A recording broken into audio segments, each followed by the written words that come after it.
Right, let's get the cylinder head back on the Triumph Acclaim. See you in a minute.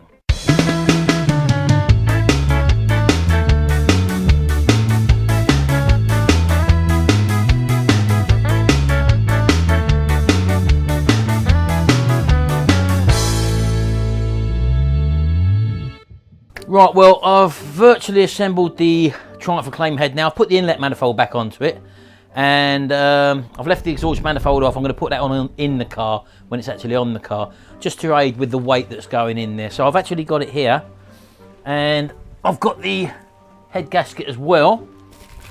So we've got to lay this head gasket on. You don't use any jointing compound for this, by the way. And let's put that out there for now. And let's come and lay this on. Right, as you can probably see here, this is the front of the engine.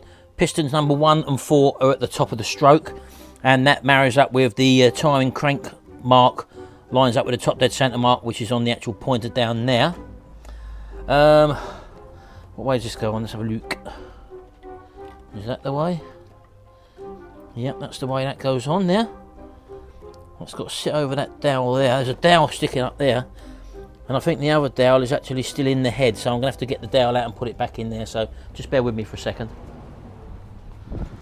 So just put a little tap on there, just to make sure it seats in there fully. And that one's seated in there fully. And just push that gasket over the dowel.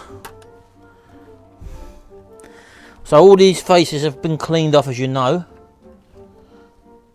And again, just make sure that the head is all nice and dry off as well.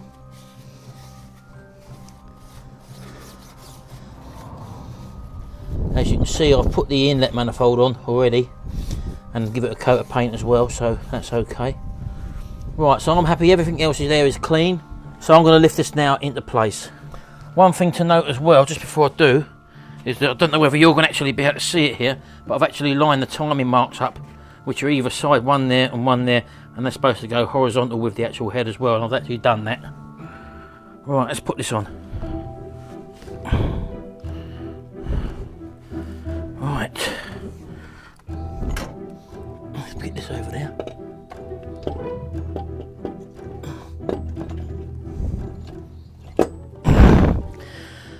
Right, okay. We're just sitting up on the dowels at the moment, so I've been needing just to tap that onto the dowel. The timing belt's out of the way, and just use, that's it.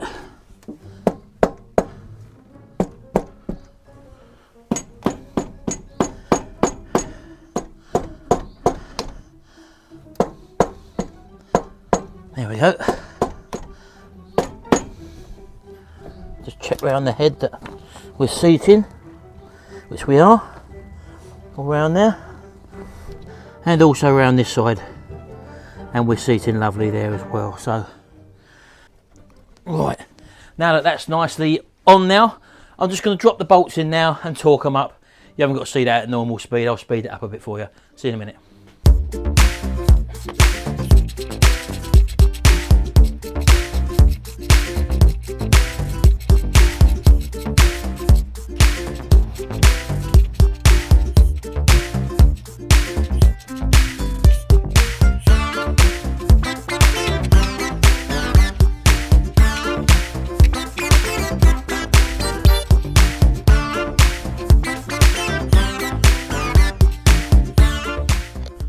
Right, okay then, so they're done up just hand tight really with the wrench there.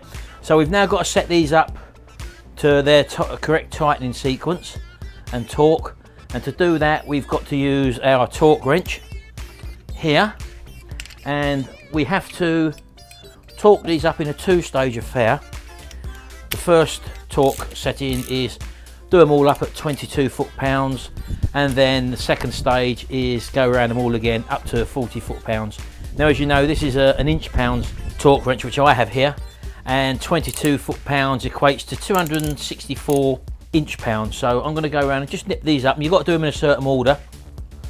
And you basically start from the inside and work your way out diagonally, and that's how you tighten these up. So let's do that now to the first stage, and then once they settle, we'll come back and torque them up to the 40 foot-pounds, which is going to be about 480 inch-pounds. So I'm going to do the 22 foot-pounds one first.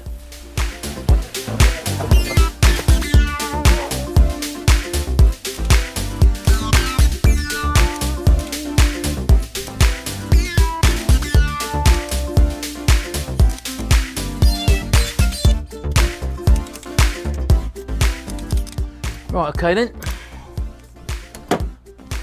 That's them done to 22 foot-pounds. I'll just give them a minute to settle, and then I'll go around them all again in the same procedure and do the 40 foot-pounds, which works out at 480 inch-pounds.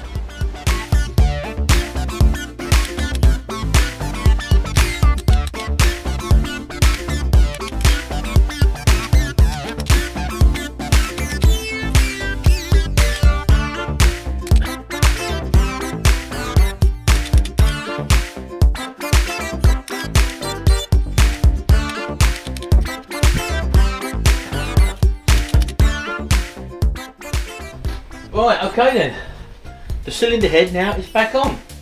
So I've just got to make sure that the timing marks are in the right place still, and then slip the timing belt on, and I then can rotate the crank and make sure that everything's okay. So I'm going to do that now.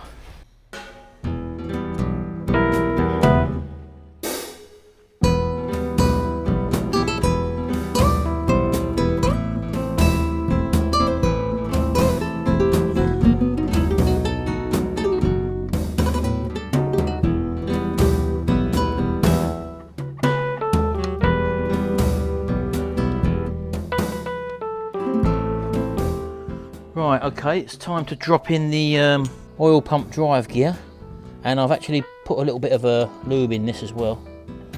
This is just like a little worm gear. There we go, it's just got to drop into there like that. There we go, that's in, all sitting nicely, and that then needs the cover back on it, which is this thing here. But as I say, before I put it back on, I'm just going to again drop some lube in there, just to make sure things have got a good head start when the engine starts up. I'm not over tighten these at all. Right, okay, that's that done. And again, this just slides in under a little cam thing operating in there. There we go, that just goes in like that.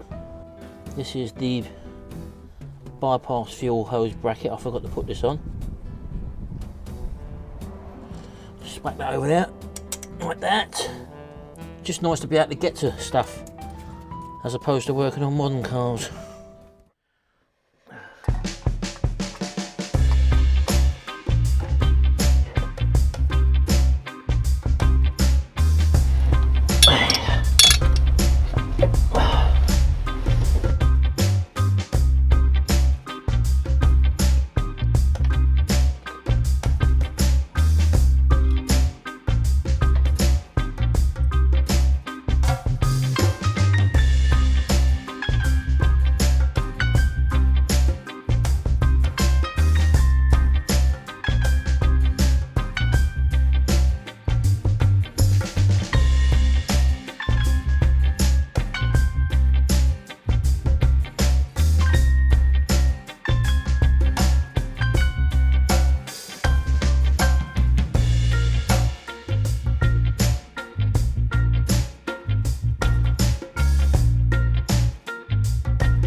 Right, well, obviously I'm not going to get it started up today, but there's loads of ancillary bits to put on. A bit boring to watch that lot, so I may put you on a time-lapse camera and get on with this, and then after I've finished it, we'll come back to it and have a look and see how far we've got, and I can run you through what I've actually done. So I'll see you a little bit later. See you in a minute.